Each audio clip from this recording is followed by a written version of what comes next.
His screams had already faded by the time the Praetorian blade found his ribs.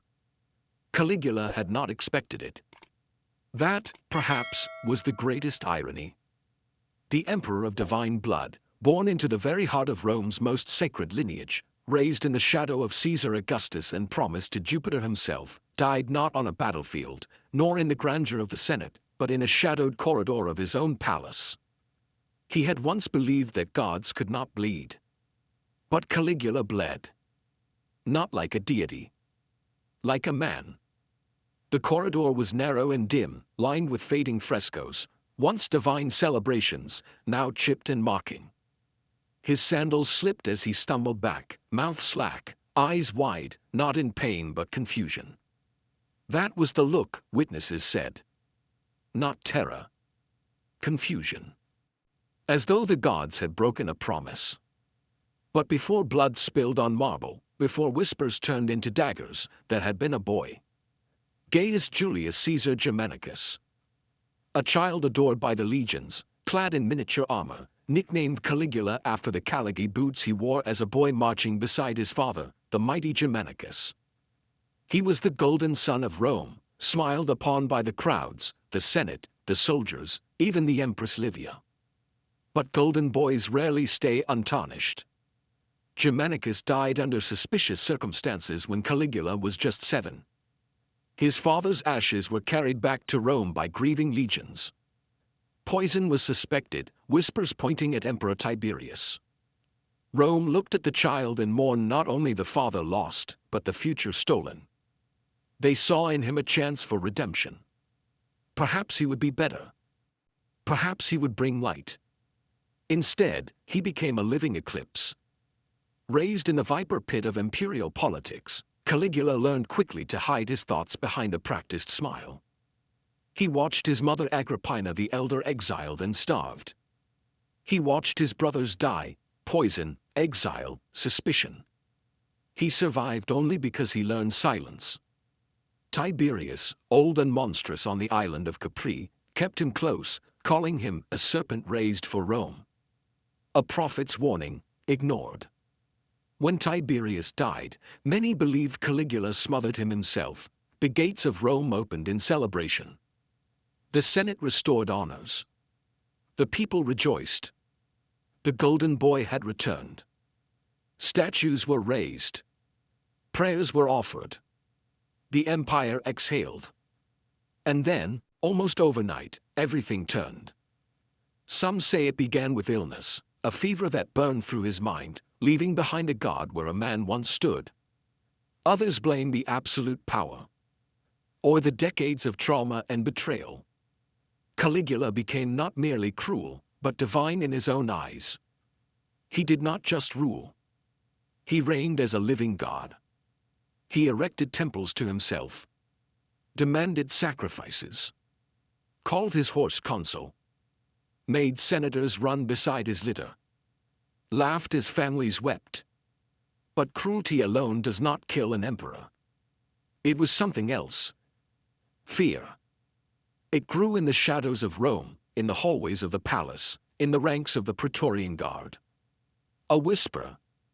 A plan. A name. Cassius Chaerea. The day of the theater games had arrived. Caligula had performed in the arena, mocking senators and gods alike.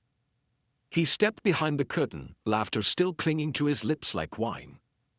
That was where they waited. Praetorians. Loyal in name only. Led by Chaerea, the officer he had humiliated again and again. Caligula had made him say passwords like Venus or Priapus, reducing a proud soldier to a punchline. Humiliation curdles into hatred. And hatred sharpens into a blade. The first thrust didn't kill him. But the second came quickly. The second thrust struck beneath his ribs. The third found his thigh. The fourth was to silence. Caligula collapsed against the wall, hand pressed to the wound as if he could hold his soul inside. The echoes of the theater audience still drifted faintly from the arena. Applause, laughter, Rome's great play continuing, unaware that their emperor was bleeding out like a slaughtered pig in the wings. The gods, if they watched, did not intervene. They never do. Cassius Chaerea stood over him. In that moment, there was no hesitation. Caligula, who once declared himself Jupiter reincarnate, who mocked every Roman virtue, lay gasping at the feet of a man he had made into a joke. And Chaerea delivered the final blow not with rage, but with something colder. Ritual. As if correcting a mistake. But bloodshed never begins in a hallway. It begins years earlier, with trust betrayed and dignity stripped away. Chaerea had served faithfully under Germanicus, Caligula's own father. He believed in Rome, in order, in strength. Yet he watched as Caligula spat on those principles, twisted them, turned power into theater. The Senate became his stage.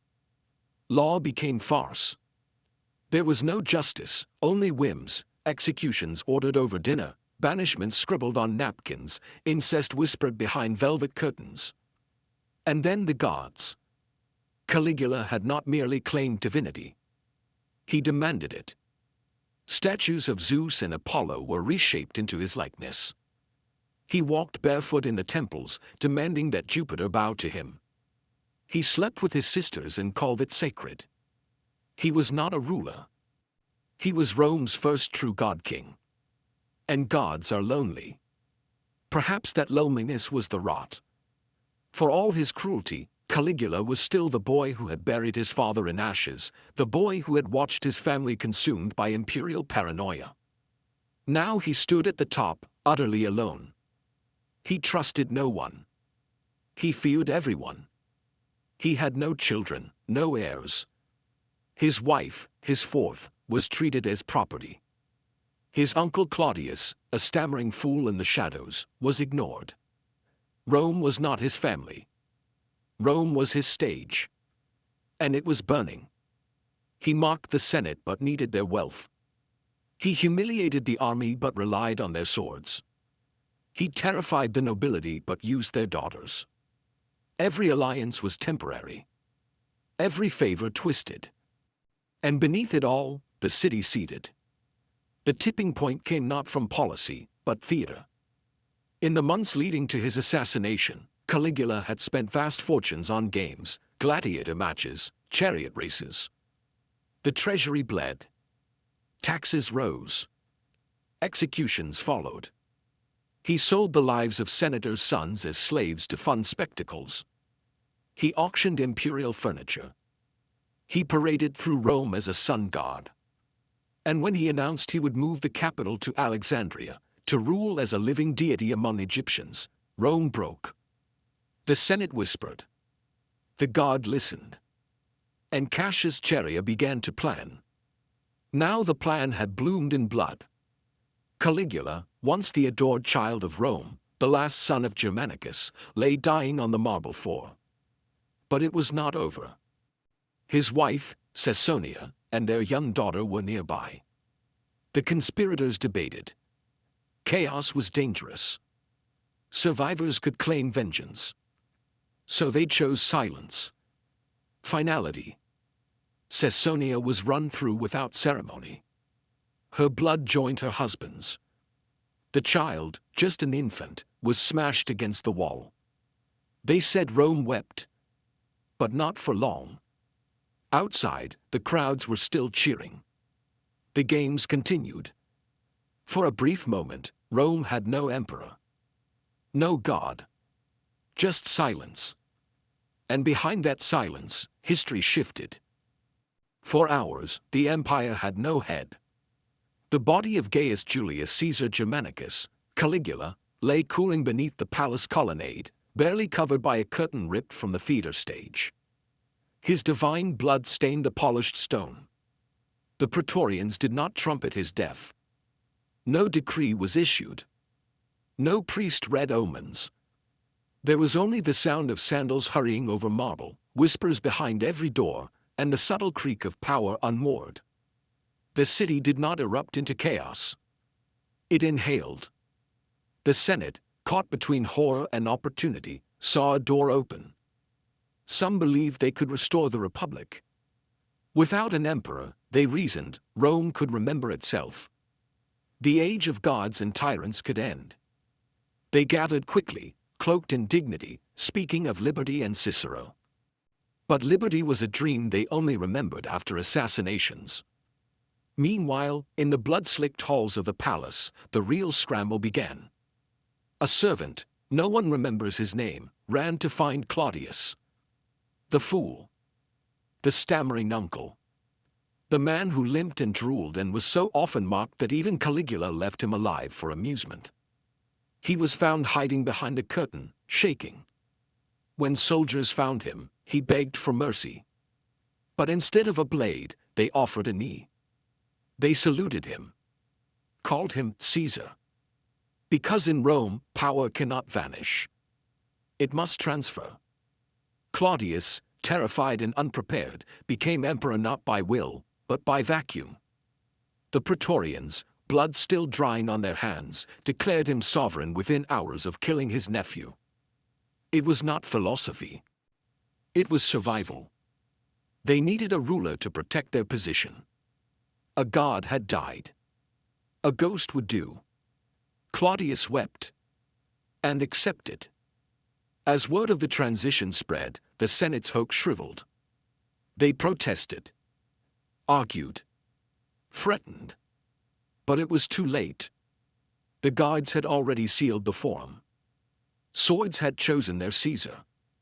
That night, torches burned across the Palatine Hill. Caligula's body was buried in secret, hidden away to prevent desecration by the mob or the Senate. The pyre was small. No triumph. No games. No procession. The man who had once marched through Rome dressed as Mercury, declaring himself immortal, now lay in silence, flesh reduced to ash beneath moonlight. Some said lightning struck the hillside that night. A divine omen, they whispered. Or a warning. But even in death, he was not gone. Rome remembered. His name became taboo. Statues were melted. His decrees revoked. His portraits erased from coins. But memory has a way of clinging to rot. Whispers of Caligula returned in hushed tones, in the corners of taverns, in letters from exiled senators. He became legend. A cautionary tale. A curse. Was he mad? Or merely honest about what Rome had become? For all his monstrosity, Caligula did not invent cruelty. He reflected it. The empire's hunger for blood, its obsession with spectacle, its belief in divine power, all of it lived in him, amplified to a scream. He ruled as a god because Rome demanded gods. He slaughtered for applause. And when the applause waned, he was murdered not by enemies, but by men who once saluted him.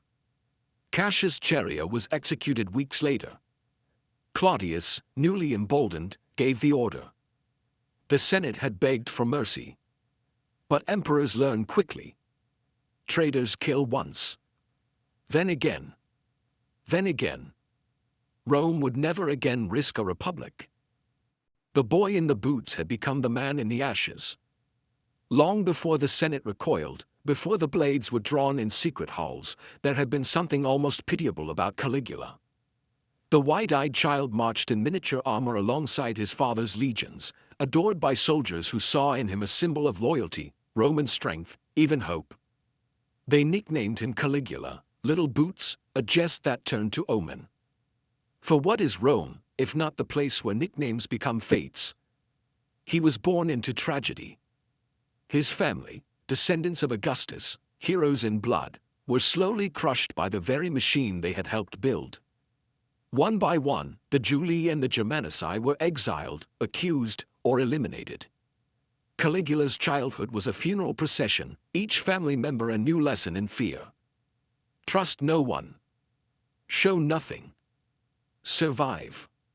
By the time he stood before Tiberius on the Isle of Capri, Caligula was already hollowing out. He watched the emperor indulge in cruelty with the cold detachment of someone studying the craft. He learned that to rule in Rome was to outlast everyone else. To anticipate betrayal before it was whispered. To smile while sharpening a dagger behind your back. When Tiberius died, smothered, it is said, by Caligula's own hand, Rome rejoiced. The people poured into the streets. The Senate praised the gods. They had seen tyranny end and believed a golden age had dawned. For a moment, it almost did. Caligula's first months as emperor were generous, joyful, even brilliant. He released political prisoners, abolished unfair taxes, honored his family's name. The people adored him. They called him the new Augustus.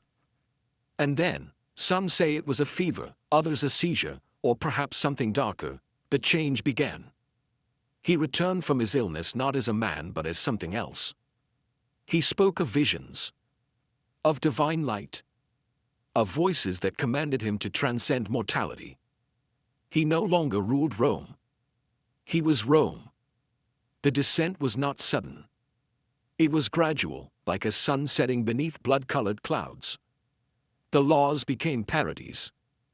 Senators were made to run beside his chariot, dress as slaves, or plead their cases in mime. Entire provinces were taxed to fund golden statues of his face. He built bridges of ships across bays, only to ride over them in glittering armor. One year, he declared war on Neptune, the sea god, and commanded his legions to collect seashells as spoils of victory. And yet, it wasn't just madness. It was theater. He understood Rome's hunger for performance. The gladiatorial games had become stale, the myth of Roman greatness sagging under bureaucracy. Caligula gave them spectacle, horror, divinity on stage. He made himself the villain they couldn't stop watching. But even divine roles come to an end. In the final months, his isolation became absolute. He trusted no one, not the Senate, not his guards, not his own blood. He walked the palace corridors at night, whispering to statues, consulting the stars. He dressed his horse in purple and gold, declaring it a priest. He executed friends without trial, burned scrolls of prophecy, and declared that Rome must be made to fear its God again. And perhaps, in a twisted sense, he was right. Rome did fear. But fear never loves. And fear always sharpens knives in the dark. What haunted those who killed him was not merely his memory, but the question he left behind: was he mad, or merely Rome unmasked? What if he had reigned longer? Would he have made gods of all emperors? Would he have led Rome into madness, or shown it had always been there? He died before the answers came. He left behind no heir, no clear vision, only smoke and silence. And somewhere beneath the Palatine Hill, the ashes of the boy in the boots still whisper. The empire carried on, but the air never quite cleared. In the years that followed Caligula's death, his name was never spoken in the Senate without a wince. Official histories called him a madman, a monster, a cautionary tale.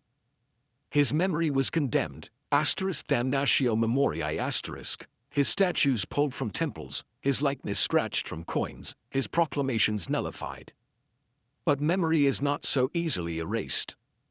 It clings like incense smoke in the rafters of a forgotten temple. Claudius ruled next. The stammering uncle, mocked and overlooked, proved more capable than expected. He restored order, rebuilt the treasury, expanded the empire. And yet, the shadow of his nephew stretched behind him. Claudius kept the Praetorians close and the Senate closer.